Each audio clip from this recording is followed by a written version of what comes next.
जय जगन्नाथ सांग माने आशा करुच्ची आपण माने भलरे थिबे। आज 6 मई 2026 बुधवार। आसंतु जानिबा आजिर 12टी राशि मानकर राशिफल। प्रथमे जानिबा मेष राशि विषय रे। आज ऑफिस रे कार्य करिबा पई परिवेश अत्यंत अनुकूल रहिबो। आपणकर दक्षता प्रदर्शन करिवार भल सुजोग मिल पारे। तेबे मन रखंतु काम व्यस्तता भितर पारिवारिक दायित्व को अवहेला करंतु नहीं, नचेत घरे मनमालिन हो पारे। विद्यार्थी माने आज पाठपढ़ा अपेक्षा मौज मस्ती रे अधिक समय बितेबे। जदि आपण कौनसी नुआ स्थान में निवेश करने को चाहते तेबे आज दिनटी शुभ अटे। एबे जानिबा वृष राशि विषय रे। आज चाकरी एवं व्यवसाय उभय क्षेत्र में आपको आशाजनक सफलता मिल। शारीरिक भाव किछिटा कमजोर अनुभव करिपारंती किंबा स्वास्थ्य रे सामान्य परिवर्तन आसीपारे, किंतु एथिरे भय करिबार किछि नाही। निजर लक्ष्य पथरे प्रयास जारी रखंतु। कौन पुराणा बंधु सहयोग आज आपणक पई वरदान सदृश हेब। संपत्ति संबंधी विवाद चली आज आपणक अपेक्षा निष्पत्ति आसबार संभावना रही। एबे जानिबा मिथुन राशि विषय रे। आज आपण कोर्ट कचेरी किंबा आईनगत मामला रे विजयी हेबे, जहाँ आपणक बड़ मानसिक आराम दब। व्यापार क्षेत्र में अटकी रही समस्त कार्य पुनर्बार आरंभ हेब।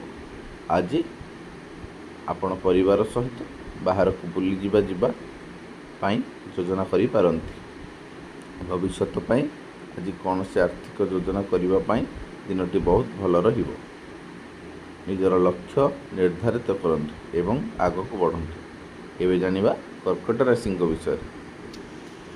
आज आपण को निजर अजथा खर्च उपर नियंत्रण रखा पड़ो, नचेत आगक समस्या हो पारे। व्यवसाय दृष्टिकोण किसी पॉजिटिव विकास देखा मिल। जो मैंने नुआ चाकरी खोजुंट से आज कौन सी भल खबर मिल पारे। स्वास्थ्य प्रति सतर्क रुहंतु एवं विशेषकर खाद्यपेय उपर ध्यान दिंतु। परिवार में चली मानसिक चिंता आज दूर हेब एवं संतान सुख प्राप्ति हेब। एबे जानिबा सिंह राशि विषय। आज कौन सी रचनात्मक किंबा क्रिएटिव काम कले आपण को भल लाभ मिल। कार्य क्षेत्र में कामर चाप अधिक रही पारे, तेणु निज शरीर को पर्याप्त परिमाण में आराम देवा जरूरी। घर नवीकरण किंबा सजासजी पाई आज खर्च करि पारंती। रास्ता रे वाहन चलाइबा समय अधिक सतर्क रुहंतु। कथबार्ता समय निज बाणी उपर संयम रखंतु, जेपरि कौन से वरिष्ठ अधिकारी सह जुक्तितर्क न हो। एबे जानिबा कन्या राशि विषय। घरर मूल्यवान वस्तु एवं धन संपत्ति को आज अधिक जत्न सह रखंतु। शिक्षा क्षेत्र में थिबा छात्र छात्री मान निज शिक्षकों ठारू विशेष मार्गदर्शन पाइबे। प्रेम जीवन और दाम्पत्य जीवन में मधुरता बजाय रहिबो। जो माने सरकारी चाकरिया सेमानंकर मनपसंद स्थान को बदली हेबार जोग रही। व्यवसाय रे प्रगति हेबा सह परिवार रे खुशीर वातावरण रहिबो। एबे जानिबा तुला राशि विषय। पारिवारिक सदस्यों मध्य उत्तम बुझाणा जो घरर परिवेश शांत रहिबो। जदि आपण कौनसी रिसर्च प्रोजेक्ट सह जड़ित तेबे आज आपण को बड़ सफलता मिल पारे। आयर नुआ उत्स सृष्टि हेबो एवं आर्थिक स्थिति मजबूत हेबो। बंधु मानक सह समय अतिबाहित करने द्वारा मन प्रसन्न रहिबो। घरे कौनसी मांगलिक कार्य किंबा उत्सवर योजना हो पारे। आज एबे जानिबा बिछा राशि विषय। आज आपण को कार्य क्षेत्र में कौन से बड़ दायित्व मिल पारे, जहाँ को आपण सुचारू रूपे संपादन करेंगे। आपणकर भल व्यवहार जो आपण ऑफिस रे समस्त प्रिय भाजन हेबे। तेबे आर्थिक निष्पत्ति नेबा समय भावप्रवण हुंतु नहीं। योजनाबद्ध भाव काम कले खर्च कम हेबो। आज दिन में अधिक काम जो थकापण अनुभव करिपारंती। एबे जानिबा धनुराशि विषय। आज आपण जमी बा संपत्ति किनिबा को चाहुचंती तेबे आज दिनटी आपणक पई शुभफल आनिदेव। सामाजिक प्रतिष्ठार वृद्धि हेब एवं लोक आपन को सम्मान देवे। ସାହିତ୍ୟ ଓ ଲେଖାଲେଖିରେ ରୁଚି ଥିବା ବ୍ୟକ୍ତିଙ୍କ ପାଇଁ ଆଜିର ଦିନଟି ପ୍ରେରଣାଦାୟକ ହେବ। ଉଚ୍ଚଶିକ୍ଷା ପାଇଁ ଚେଷ୍ଟା କରୁଥିବା ବିଦ୍ୟାର୍ଥୀମାନେ ଭଲ ଖବର ପାଇବେ। ବରିଷ୍ଠ ବ୍ୟକ୍ତିଙ୍କ ପରାମର୍ଶ ଆପଣଙ୍କ ପାଇଁ ଲାଭଦାୟକ ହେବ।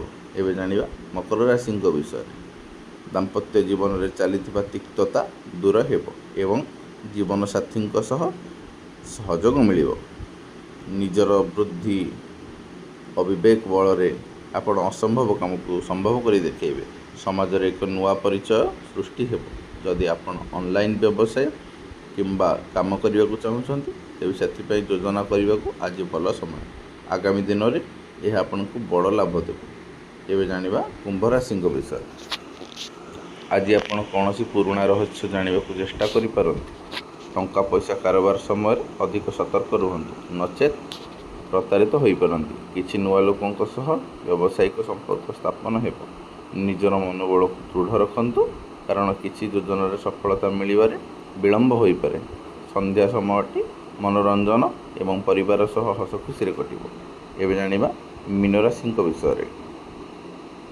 ପେଶାଦାର ଜୀବନ ବା ପ୍ରୋଫେସନରେ ଆପଣଙ୍କୁ ଆଶାଜନକ ସଫଳତା ମିଳିବ। ଅବିବାହିତ ଯୁବକ ଯୁବତୀଙ୍କ ପାଇଁ ବିବାହ ପ୍ରସ୍ତାବ ଆସିପାରେ। କୌଣସି ଗୁରୁତ୍ୱପୂର୍ଣ୍ଣ ନିଷ୍ପତ୍ତି ନେବା ପୂର୍ବରୁ ନିଜ ବନ୍ଧୁ ବା ଶୁଭେଚ୍ଛୁକଙ୍କୁ ପରାମର୍ଶ ନେବା ଭଲ ହେବ। ଭାଗ୍ୟ ଅପେକ୍ଷା ନିଜର କର୍ମ ଉପରେ ଅଧିକ ବିଶ୍ୱାସ ରଖନ୍ତୁ। ପ୍ରେମ ସମ୍ପର୍କରେ ଗଭୀରତା ଆସିବ ଏବଂ ବଡ଼ମାନଙ୍କ ଆଶୀର୍ବାଦରୁ ଆପଣଙ୍କର ସମସ୍ତ କାର୍ଯ୍ୟ ସିଦ୍ଧି ହେବ। ଏହା ଥିଲା ଆଜିର 12ଟି ରାଶିମାନଙ୍କର ରାଶିଫଳ। ଆଶା କରୁଛି ଭିଡ଼ିଓଟି ଆପଣମାନଙ୍କୁ ଭଲ ଲାଗିଥିବ। ଭିଡ଼ିଓଟି ଭଲ ଲାଗିଥିଲେ ଲାଇକ୍ କରନ୍ତୁ, ସେୟାର କରନ୍ତୁ ଏବଂ ଚ୍ୟାନେଲଟିକୁ ସବସ୍କ୍ରାଇବ୍ କରନ୍ତୁ। ରହୁଛି, ଜୟ ଜଗନ୍ନାଥ।